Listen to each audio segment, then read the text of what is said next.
Hello, everyone. I'm Todd Kenrick, and today we are talking about curses in Van Richten's Guide to Ravenloft.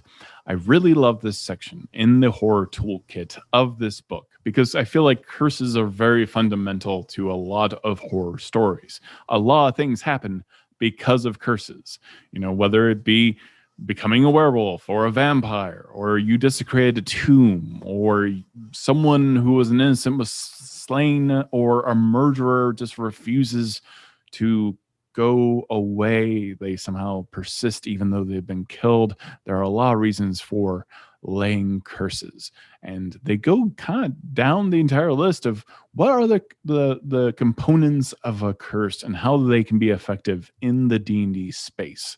So the first section, and there's three, is the idea that there is a pronouncement. It has been said. There is maybe a prophecy.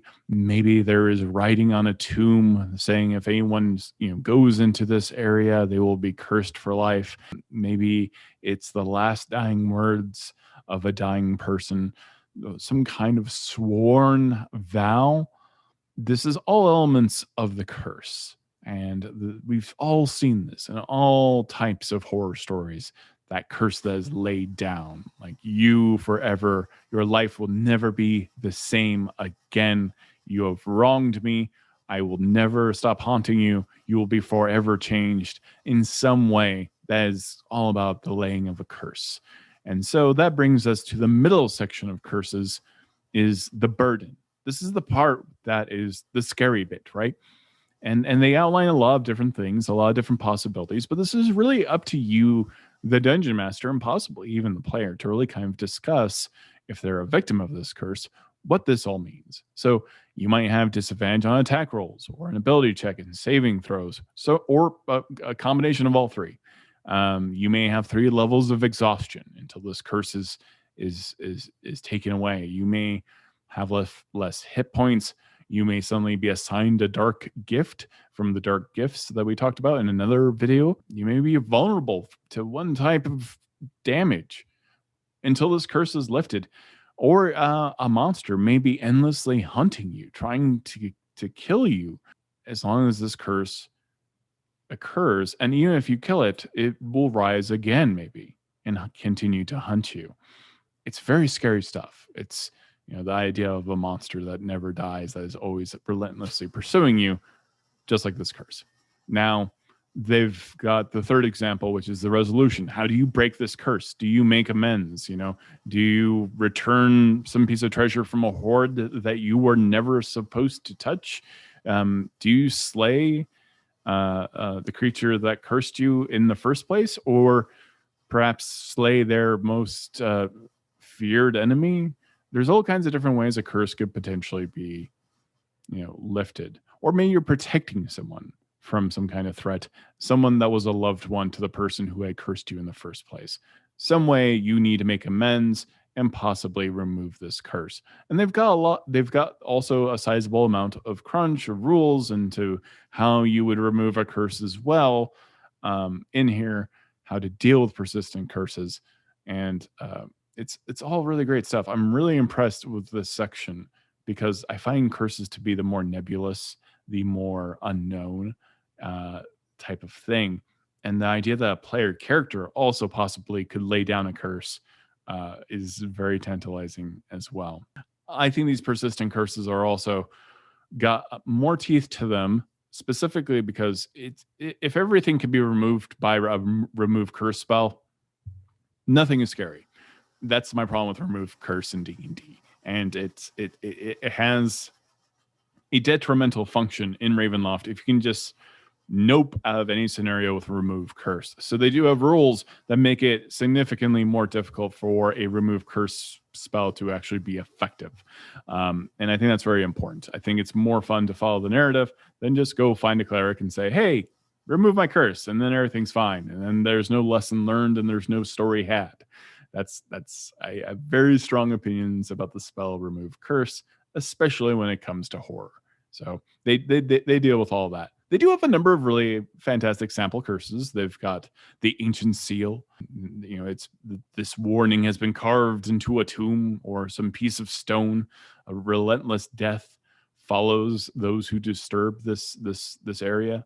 And then the burden is a wraith that will, endlessly hunt that character. Even if you destroy this wraith, it will rise again. And the resolution ultimately is, they return what they disturbed. They return the treasure to the rightful owners of this tomb. And then that curse will be lifted and you're no longer hunted. We've seen this story many times over and over again. Another is the broken vow. Right here, this is a great example of the pronouncement. Whatever vow the character made, it came with the implied warning: guilt and restlessness would beset anyone who broke this oath. Your character made an oath or someone else did, and then this brings us to the burden. The example for the burden here is the character is plagued by a restless sleep and reoccurring nightmares featuring those the character swore to protect. The character gains 3 levels of exhaustion, and they cannot be removed until the curse is removed itself. And of course, the resolution here would be, fulfilling your vow, fulfilling your oath, and making amends. The final breath one is something I think we're all very familiar with. This is like someone who is about to die curses someone at that moment. The pronouncement of a dying creature, declaring someone to be a killer. May your mind grow dim in battle until the sun forever sets. The burden for this is the character has disadvantage on attack rolls brought on by brief sporadic bouts of confusion. The resolution to this, to lift the curse, the character must make some kind of symbolic setting of the sun or empowering of the night to appease the slain creature's deity. The character might prevent a festival dedicated to a sun god or perform a ritual that shrouds the entire settlement in magical night for 24 hours to remove the curse. We also have the innocent blood as an example.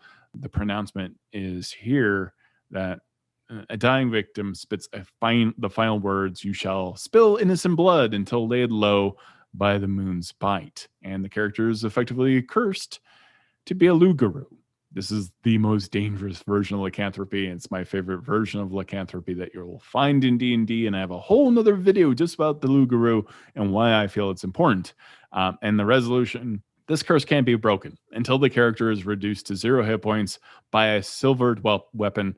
If the character survives, that curse can be broken as described in the Lugaru's stat blocks in the monster bestiary in this book. I think this is a very common one as well.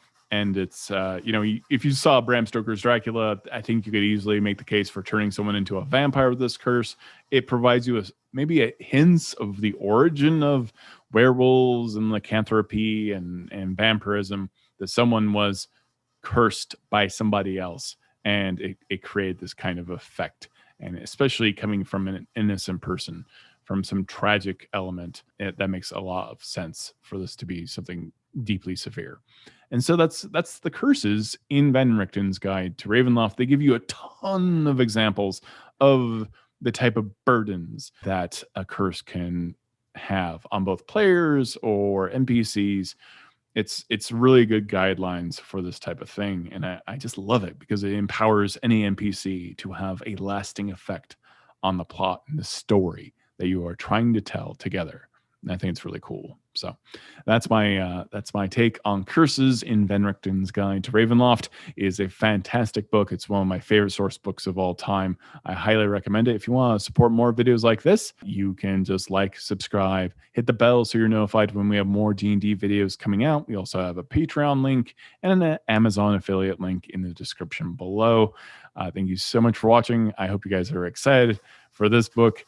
I am. And go out there and curse some NPCs or some players. Have a great day.